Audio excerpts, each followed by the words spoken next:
C'est parti. Laure, bonjour. Bonjour, Est-ce que tu peux te présenter rapidement?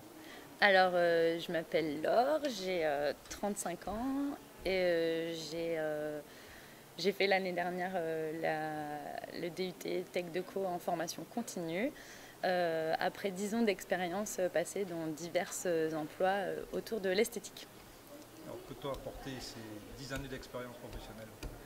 Comment? Que t'ont apporté ces expériences professionnelles? Elles m'ont apporté de la maturité, de la connaissance du milieu professionnel et de la, euh, je sais pas, de la sagesse. Et qu'est-ce qui t'a amené, au bout de 10 ans, à vouloir faire un DUT Tech Deco? J'ai voulu reprendre parce que j'avais qu'un BTS en esthétique cosmétique et je voulais à la base être commerciale. Et il me manquait toujours ce petit bac plus 2 spécialisé en commerce pour pouvoir intégrer des postes. Et donc j'ai bénéficié d'un fonds gestif pour pouvoir intégrer la formation continue. Donc tu as fait ce DUT en formation continue l'an dernier. Oui, Est-ce que tu peux nous en parler? Comment tu as vécu ça? Est-ce que alors c'est à conseiller? bien sûr que c'est à conseiller. C'est une formation qui est malgré tout intense. Il ne faut pas se dire que ça va être une année d'école cool, puisque c'est 2 ans en un, donc on a beaucoup de travail, sachant qu'en plus on a travaillé avant, donc il y a beaucoup de réflexes à reprendre au niveau scolaire, beaucoup de travail en groupe, beaucoup de travail de réflexion et d'apprentissage. Donc ça a été une année très riche, fatigante, mais très intéressante. Alors, il y a deux aspects délicats dans la formation continue. Le premier aspect, c'est effectivement la reprise d'études, ce qui n'est Oui. pas évident.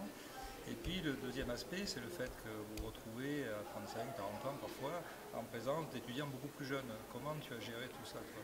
Alors pour moi, ça s'est très bien passé. Je me suis très bien entendue avec les années spéciales qui sont plus jeunes. J'ai eu aucun problème d'intégration. Ça a été un peu dur au début parce qu'on les trouvait très bruyants.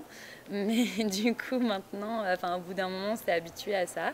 Ils ont plein de connaissances et l'habitude des cours, donc ils peuvent nous apporter beaucoup de choses et nous, on peut leur apporter l'expérience. Donc l'important, c'était d'échanger et de chacun pouvoir s'apporter quelque chose. Enfin, moi, en tout cas, je l'ai pris comme ça. D'accord. Dans le cadre de la formation, il y a une période de stage de 8 à 10 semaines. Oui. Est-ce que tu peux nous en parler? Quel stage as-tu fait? Oui, alors moi j'ai trouvé mon stage assez rapidement parce que j'avais un peu de stress à mon âge de ne pas trouver de stage, donc je me suis pris très tôt. J'ai fait un stage dans une brasserie qui fabrique de la bière à Pessac, donc la brasserie Gascognat. Et j'ai fait un stage plus basé communication et commerce. Je suis tombée sur une maître de stage très très intéressante qui m'a fait passer par étapes et même un petit peu de production pour apprendre comment se fait la bière. Et donc après le stage, est venue la période de rédaction du mémoire. Comment tu as vécu cette période-là et cet exercice qui est quand même quelque chose de nouveau pour les formations continues? Ça a été un peu dur. C'est-à-dire? Ça a été long. Le départ, j'ai eu un peu. Je me suis sentie comme un romancier. J'ai tourné autour de mon ordinateur pendant des longues heures avec une page blanche pour savoir comment commencer. Et puis une fois partie, une fois les premières lignes écrites, ça a été déjà beaucoup plus simple. Mais j'ai eu beaucoup de mal à mettre mes idées. J'avais fait énormément de choses pendant mon stage et c'est beaucoup de choses, j'ai eu du mal à les canaliser. Mais j'ai beaucoup appris après et pour cette année, je suis pareil et je pense que ça sera plus simple. Alors, question, quels sont tes meilleurs souvenirs au cours de cette année? Alors, Quel est ton meilleur souvenir? j'ai pas de meilleurs souvenirs tout seul. Vraiment pas. Ouais, c'est vraiment plus plein de petits moments qui me reviennent en tête, d'ambiance, de solidarité, d'entraide et d'apprentissage, puisque mine de rien, on vient pour apprendre. Donc j'étais contente. Et est-ce qu'il y a eu des mauvais souvenirs, des Quelques-uns. passages difficiles? Ce que Les je... principales difficultés qu'on peut rencontrer quand on est en formation continue, c'est quoi? Les 3 premiers mois ont été difficiles. C'est la reprise, le fait d'être assis, de devoir plus gérer son moment où on doit lever les yeux, d'être dépendant de quelqu'un qui décide quand est-ce qu'on peut faire une pause ou pas. Ça a été compliqué, j'avais du mal à me concentrer, je partais toujours un peu en l'air. Et puis au bout d'un moment, l'habitude est revenue. L'apprentissage aussi, je me suis rendu compte que quand je voulais apprendre quelque chose, je mets beaucoup de temps au début à apprendre. Il me fallut énormément de temps. Voilà.